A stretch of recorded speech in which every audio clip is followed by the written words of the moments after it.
அனைவருக்கும் வணக்கம். காலம் கடந்து கொண்டிருப்பதாலும் எனக்கு பிறகு நீங்கள் அவருடன் காத்து கொண்டிருக்கும் உங்களுடைய தலைவர் பேசவிருப்பதாலும் நான் ஒரு 5 மணித்துளி மட்டும் பேச விரும்புகிறேன். ஒரு புத்தகத்தை வெளியிடுவதற்கு ஒரு மாபெரும் திருவிழாவை விகடன் பிரசுரம் ஏற்படுத்தி செய்வது ஆச்சரியமளிக்கிறது. நான் என் வாழ்க்கையில் ஒரு நூல் வெளியீட்டு விழாவை இவ்வளவு சிறப்பாக செய்வதை நான் பார்த்ததில்லை. விகடன் பிரசுரத்திற்கு என்னுடைய பாராட்டுக்கள். நாம் எல்லோருக்கும் தலைவர் அம்பேத்கர் என்பதில் யாருக்கும் சந்தேகமே இருக்க முடியாது. சந்தேகம் இருப்பவர்கள் யாரும் இங்கே வரப்போவதில்லை. ஆனால் ஒரு விஷயத்தை நாம் தெரிந்து கொள்ள வேண்டும். அம்பேத்கர் அவருடைய வாழ்க்கை காலத்தில் அவர் பரிநிர்வாணம் அடையும் வரை அவருடைய பல கருத்துக்கள் வெளியிடப்படாமலே இருந்ததை நாம் வருத்தத்துடன் பார்க்கிறோம். அவர் இறந்த பிறகு அவருடைய ஆவணங்களை எல்லாம் திரட்டி நீதிமன்ற உத்தரவின்படி அவையெல்லாம் மகாராஷ்டிரா அரசிற்கு ஒப்படைக்கப்பட்டது. மகாராஷ்டிரா அரசு அதையெல்லாம் வாங்கி வைத்துவிட்டு வெளியிடவே இல்லை.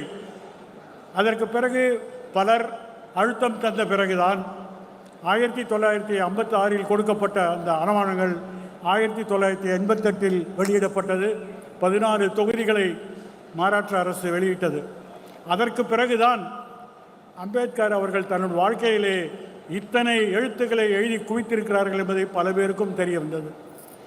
அந்த எழுத்துக்களை எல்லாம் ஆங்கிலத்திலிருந்து பல இந்திய மொழிகளிலே மொழிபெயர்க்கப்பட்டாலும் பரவலாக அவருடைய கருத்துக்களை எடுத்து செல்வது என்பது மிக சிக்கலான ஒரு சூழ்நிலையாக இருந்தது.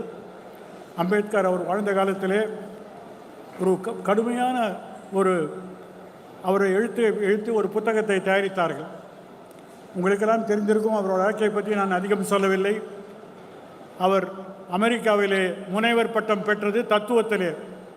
அவருடைய காலத்தில் அன்றைய பம்பாயிலே யாருமே அப்படிப்பட்ட முனைவர் பட்டம் வாங்காத ஒரு சூழ்நிலையில் அவர் பம்பாயிலே வந்து தன்னுடைய தொழிலை ஆரம்பித்தார்கள். அப்பொழுது அவருக்கு அரசாங்கத்திலே ஒரு சிறிய வேலை கிடைத்தது. அந்த வேலைக்கு உண்டான சம்பளம் 400 ரூபாய். அவர் சொன்னார், இந்த 400 ரூபாய் எனக்கு தேவையில்லை, நான் இந்த வேலையை ஏற்றுக்கொள்ளப் போவதில்லை. பிறகு சில நாட்களிலே அவர் இங்கிலாந்திலே சென்று பாரிஸ்டராக பட்டம் பெற்று திருவழியும் மும்பாயிலே வந்து வக்கீல் தொழில் ஆரம்பித்தார்கள். அப்பொழுது அவருக்கு மாவட்ட நீதிபதி பதவி கொடுக்கப்பட்டது. அந்த பதவிக்கு அவருடைய சம்பளம் 1000 ரூபாய். அவர் அந்த பதவி தேவையில்லை என்று சொன்னார்கள். சில நாட்கள் வழக்கறிஞராக இருக்கும் பொழுது பம்பாய் உயர்நீதிமன்ற நீதிபதி பதவி அவரை தேடி வந்தது. அப்பொழுது சம்பளம் 4000 ரூபாய், ஓய்வூதியம் 1000 ரூபாய். அம்பேத்கர் சொன்னார்கள், எனக்கு இந்த பதவியோ இந்த சம்பளமோ தேவையில்லை, என்னுடைய மக்களுக்கு நான் வேலை செய்ய போகிறேன் என்று சொன்னார்கள். அவருடைய வாழ்நாளிலே 1936 வருஷத்திலிருந்து 1956 வருடம் வரை 20 ஆண்டுகள் கவர்னர் ஜெனரலே அமைச்சரவையில் இருந்தார்கள். ஒன்றிய அரசுடைய அமைச்சராக இருந்தார்கள். சுதந்திர பெற்ற இந்தியாவிலே அமைச்சராக இருந்தார்கள். அவ்வளவு காலம் பிறந்தாலும் அவர் எழுதிய புத்தகத்தை அவரால் வெளியிட முடியவில்லை. கடைசியிலே அவர் ஒன்றிய அரசுக்கு ஒரு கடிதம் எழுதினார்கள். நான் ஒரு புத்தகம் தயாரித்திருக்கிறேன், இதை வெளியிடுவதற்கு 40,000 ரூபாய் செலவு அரசாங்கம் கொடுத்தால் இதை வெளியிடலாம், அதில் வரக்கூடிய வருமானத்தை திருப்பி கொடுத்து விடுகிறேன் என்று சொன்னார்கள். அவருடைய கடிதம் ஒன்றிய அரசிலே தூங்கி கொண்டிருந்ததை நான் பார்க்கிறோம். அப்படிப்பட்ட ஒரு மகத்தான எழுத்தாளருடைய எழுத்துக்கள் இன்றைக்கு பரவலாக அவர் மறைந்து அவர் பரிநிர்வாணம் அடைந்து இன்றைக்கு 68 ஆண்டுகளானாலும் நாம் திருப்பி பேசுகிறோமே, அதுதான் அவருடைய சிறப்பு என்பதை நாம் புரிந்து கொள்ள வேண்டும். அப்படி அம்பேத்கர் என்ன சாதித்தார் என்று எல்லாம் நீங்கள் கேட்கலாம். எதுவுமே சாதிக்கவில்லை என்று நாம் சொல்ல முடியாது. ஆனால் ஒன்று சொல்கிறேன், இந்த நாடு ஜாதி அடிப்படையிலே பிளவுண்டு ஜாதிக்கு ஒரு நீதி என்ற இடத்திலே நூற்றுக்கணக்கான ஆண்டுகள் இருக்கும் பொழுது ஒரு அரசியல் சட்டத்தை தயாரித்தார்கள். இதைத்தான் நம்முடைய எதிர்க்கட்சி தலைவர் ராகுல் காந்தி எல்லா இடத்திலும் காட்டுகிறார்கள். ஒரு சிறிய சிவப்பு புத்தகம், இந்தியாவுடைய அரசமைப்பு சட்டம். இந்த அரசமைப்பு சட்டத்தை கடந்த 1 வருட காலமாக நம்முடைய எதிர்க்கட்சி தலைவர் எல்லா இடத்திலும் காட்டுகிறார்கள். அதற்கு என்ன முக்கியம்? இன்றைக்கு அரசியலில் அரசியல் சட்டம் வேண்டுமா வேண்டாமா என்ற கேள்விதான் எழுப்பப்பட்டு வருகிறது. ஆகவே நாம் எந்த பக்கம் என்பதை நாம் முடிவு செய்து கொள்ள வேண்டும்.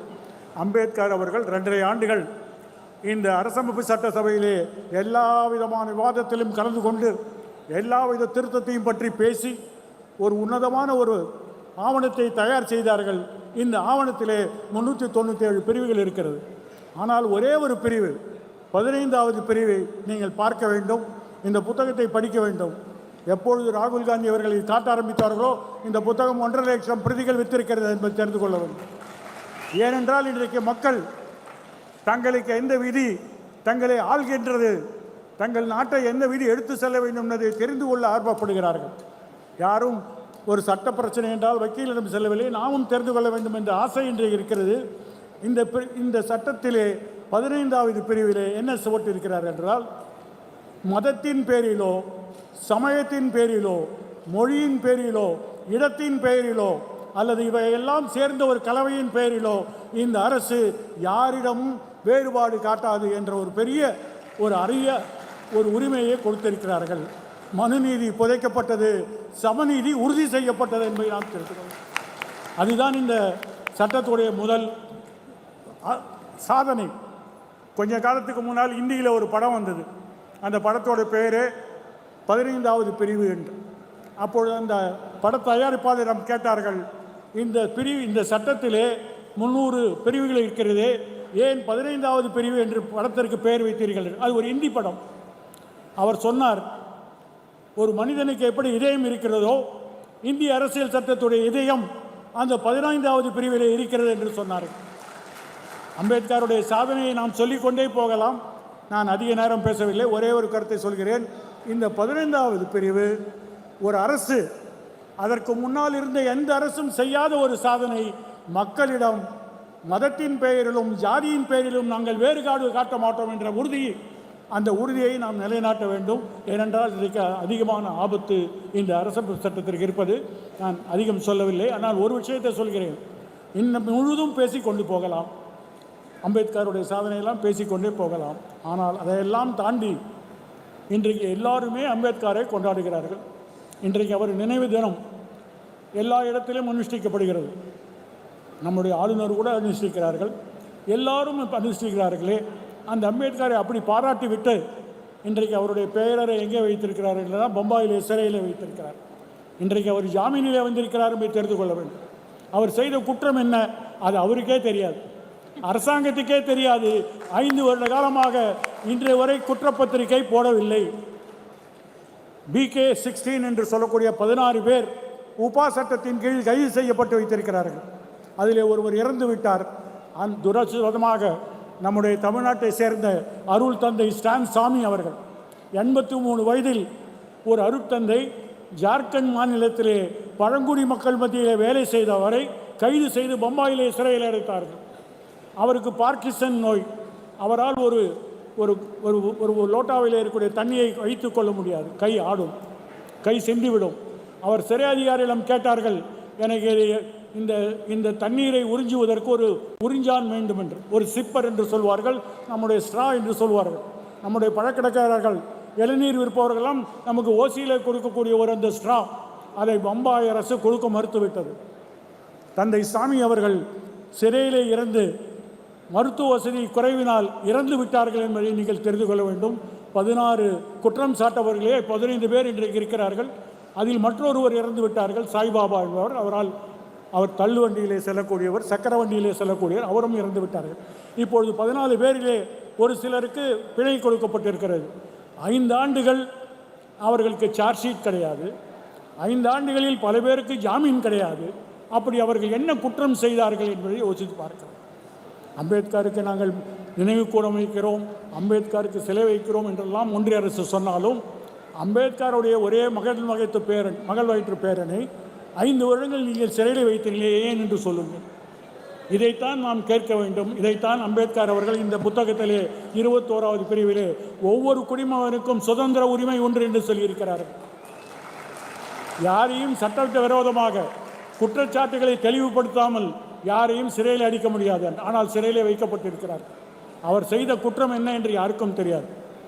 அவர்களெல்லாம் பீமே கோரிகான் என்று பூனாவிலே பக்கத்தில் இருக்கக்கூடிய ஒரு சிறிய கிராமம். அந்த கிராமத்துடைய சிறப்பு என்னவென்றால், அங்கே ஒரு வெற்றி ஸ்தம்பம் இருக்கிறது, ஒரு வெற்றி ஒரு ஒரு தூண் இருக்கிறது.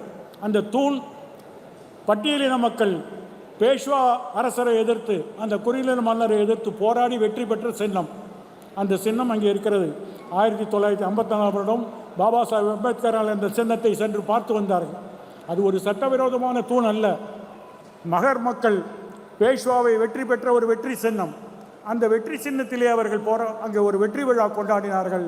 வெற்றி விழா கொண்டாடிய ஒரே காரணத்திற்காக அவர்கள்லாம் சிறையில் இருக்கிறார்கள் என்று சொன்னால், நாம் எவ்வளோ திருவிழா வைக்கலாம், எவ்வளோ பேர் வைக்கலாம், ஆனால் ஏன் இந்தியாவில் இருக்கக்கூடிய அறிவாளிகள், நம்முடைய அம்பேத்கருடைய பேரன் போன்ற ஒரு அறிவாளிகளை எல்லாம் ஏன் சிறையில் வைத்திருக்கிறார்கள்? இந்த கேள்வியை நாம் என்றைக்கு எழுப்புகிறோமோ அன்றைக்கு தான் நம்முடைய சுதந்திர உரிமையை நிலைநாட்ட முடியும். அந்த சுதந்திரத்திற்கு இன்றைக்கு ஆபத்து வந்திருக்கிறது. இந்த அரசமைப்பு சட்டத்தை காக்க வேண்டும் என்று சொல்லக்கூடியவர்கள் ஒரு பக்கம், அரசமைப்பு சட்டத்தை தூக்க வேண்டும் என்று சொல்லக்கூடிய மறுபக்கம். அடுத்த ஒரு தேர்தல் என்று ஒன்று வந்தால் என்று நான் என்று சொல்கிறேன் என்றால், இன்றைக்கு இருக்கக்கூடிய அரசு தேர்தலை பற்றி அதிகமாக அவருக்கு நம்பிக்கை இல்லை. அப்படி வந்தால் அந்த தேர்தல் எதற்காக என்று சொன்னால், அரசமைப்பு சட்டத்தை காப்பவர்கள் ஒரு பக்கம், அழிப்பவர்கள் ஒரு பக்கம் என்றது புரிவதே வருடம். மற்றொரு பக்கத்திலே மனுநீதியா சமநீதியா என்ற கேள்விதான் எழுப்பப்படும். இந்த கேள்விக்கு உங்களுடைய பதில் என்னவாக இருக்கும் என்றால், இந்த புத்தகத்தை நான் உங்களுக்கு விளக்குவதால் அனைவரும் இந்த கருத்து பெட்டகத்தை நீங்கள் எடுத்து வாசிக்க வேண்டும். முதல் கட்டுரை நம்முடைய திருமாவளவன் அவர்கள் எழுதியிருக்கிறார்கள். பல்வேறு கேள்விகளுக்கு பதில் சொல்லியிருக்கிறார்கள். சில நுட்பமான கேள்விகளுக்கெல்லாம் பதில் சொல்லியிருக்கிறார்கள். இதை நாம் புரிந்து கொண்டால்தான் நம்முடைய அரசியலை மேலும் எடுத்து செல்ல முடியும். ஆகவே இந்த விழாவிலே இந்த புத்தகத்தை நீங்கள் வாங்கி படிக்க வேண்டும். இந்த புத்தகத்தை எல்லோருமே பெற்றுக்கொள்ள வேண்டும். பெற்றுக்கொள்ள முடியாதவர்கள் மற்றவர்களுக்கு நன்கொடையாக கொடுக்க வேண்டும். நமக்கு போடக்கூடிய சால்வை, நமக்கு போடக்கூடிய மலர் செண்டு, இதையெல்லாம் ஒத்தி வைத்துவிட்டு இந்த புத்தகத்தை நாம் எல்லோருக்கும் நன்கொடையாக கொடுக்க வேண்டும். அவர்களை படிக்க வைக்க வேண்டும்.